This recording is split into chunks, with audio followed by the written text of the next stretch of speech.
Hi hello வணக்கம். இது ஒரு புரிதலுக்கான வீடியோ தான், ஓகேவா? எனக்கு பேட் கமெண்ட் போடுறதில்ல 90% யார் தான், லேடிஸ் தான் பேட் கமெண்ட் போடுவாங்க, சரியா?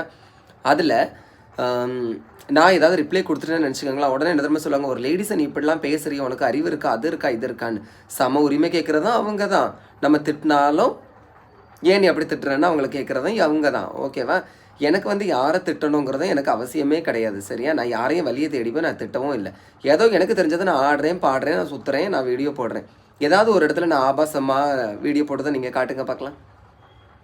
அது மாதிரி எங்கேயாவது நான் டபுள் மீனிங்கில் பேசி நான் வீடியோ போட்டிருக்கேன்னா யாராவது என்கிட்ட கேட்டிருப்பாங்க, நான் அதுக்கு தான் பதில் கொடுத்துருப்பேன், சரியா? எனக்கு யாரை திட்டணுங்கிறது அட்டென்ஷன் கிடையவும் கிடையாது. அது மாதிரி இன்னொரு கமெண்ட் வந்திருக்கு பாருங்கள், அனிதா நான் ஒரு ஓடைக்கு பக்கத்தில் டான்ஸ் ஆடினேன், அது ஓட தண்ணியில் சாக்கடை தண்ணின்னு.